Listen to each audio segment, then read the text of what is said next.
Esdras age. Eu sou Elcio Macedo e você está no canal Saldo Extra da lição da Escola Sabatina. Olá, gente! Vamos mais um estudo aí, na sequência dessa semana, estudando o livro de Neemias, o livro de Esdras, e que Deus te abençoe aí mais esse momento de reflexão.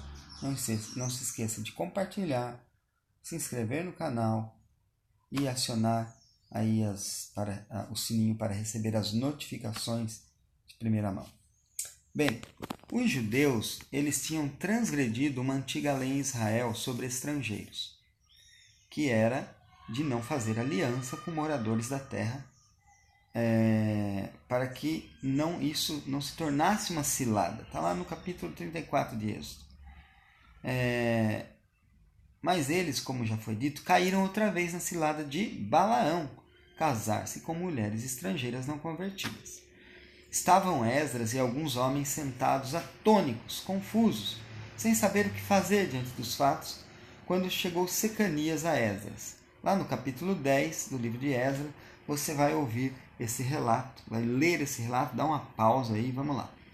Mas resumidamente, você já voltou lá da leitura, você entendeu o quê?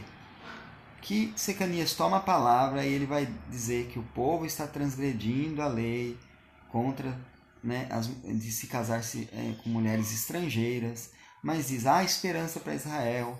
Agora, Esdras, você tem que tomar a frente, você tem que dizer que eles precisam despedir dessas mulheres e os seus filhos, segundo o conselho do Senhor, e os do que tremem ao mandado do nosso Deus. E faça isso segundo a lei, né?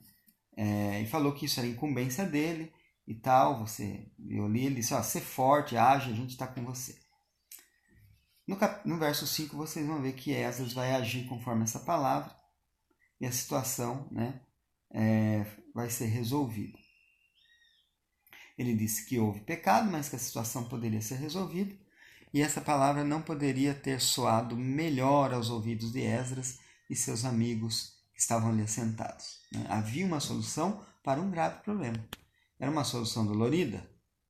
Sem dúvida, mas sempre é bom ouvir quando diante de uma situação em que não vemos saída ou ela é difícil, aparece alguém para dar uma solução. Secanias foi esse homem que deu a solução naquela situação, naquele contexto, naquela problemática. Deveria então despedir as mulheres. Cada marido levaria sua esposa até a sua casa. Essa era pelo menos a prática naqueles dias. A pior situação eram aqueles casos em que os maridos já tivessem filhos com mulheres estrangeiras e pagãs. Repetimos, não havia problema em se casar com uma mulher ou com um homem estrangeiro, desde que se tivesse convertido. No caso de ser homem, se tivesse também circuncidado, ou seja, aceita as leis da nação judaica. E quem foi Secanias? Secanias, ele era um dos que tinham esposa estrangeira na época de Esdras, acredita. Ele é que teve a ideia dos judeus casados com mulheres estrangeiras darem carta de divórcio a elas. Esdras aceitou a ideia e comandou o trabalho de despedida dessas mulheres. Reuniram as pessoas em assembleia e todos concordaram em separar-se das mulheres, menos 2 homens casados com mulheres estrangeiras que tiveram o apoio de outros 2 levitas.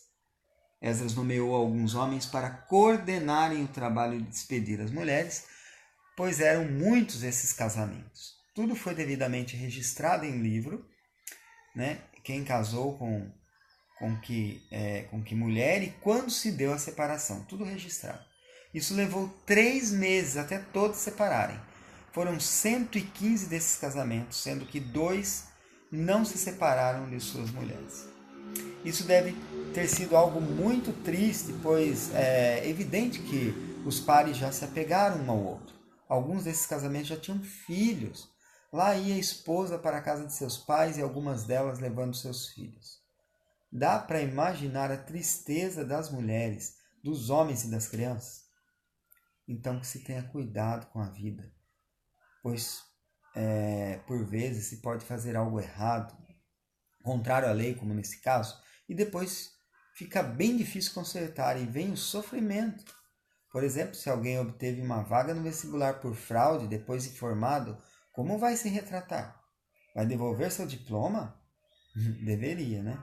Ou se tem outra família não legítima com filhos, né? E as duas famílias ali com filhos, cuja segunda mulher nem sabe que ele já é casado, como se resolvesse isso.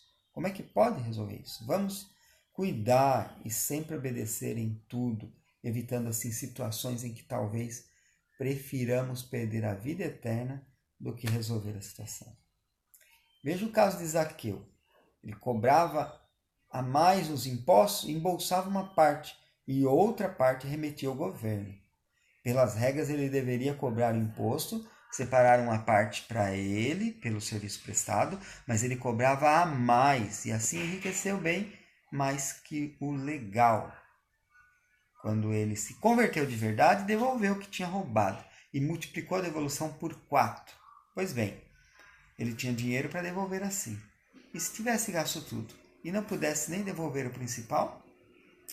Davi obteve um filho com Batseba, e essa criança viveu 7 dias e morreu.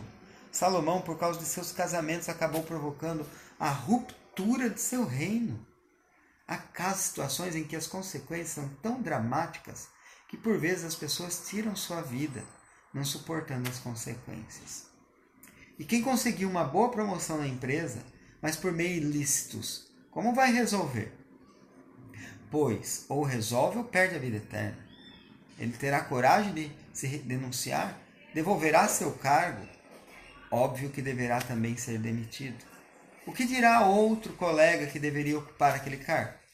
Num caso assim, é mais fácil desculpar-se com Deus que com os homens, mas, sem se desculpar com os homens, como conseguirá fazê-lo com Deus? Percebe a complexidade disso? Melhor é sempre obedecer aos mandamentos de Deus e fazer tudo certinho. Então não haverá sobressaltos. Né? Fiquei imaginando a cena da despedida dessas mulheres. Elas foram as pessoas que mais sofreram por causa da desobediência de seus maridos. Do meu ponto de vista, a solução seria mais simples. Elas se converterem de uma vez, mas parece que esse não foi o caso. Elas preferiram seus deuses, sendo assim, mais que justificada a separação. Não acha também assim? Resumindo, eles se separaram das mulheres de outra forma de adoração, porque havia grave ameaça de corromper outra vez o povo de Deus e serem outra vez dominados por nações estrangeiras. Se isso ocorresse mais uma vez, será que haveria de novo retorno ao exílio? Veja que Israel, o reino do norte, nunca mais retornou. Se esse for o caso hoje, em nossa igreja, né? Se houver casamentos mistos pela conversão de outra parte, ou que se dê ao menos um bom testemunho a parte da outra fé. Né? Isso nós vamos então estudar amanhã na sequência da nossa lição. Nos vemos amanhã, Deus te abençoe, caindo na rotina, estudando diariamente a Palavra Divina, com auxílio da lição da Escola Sabatina. Tchau!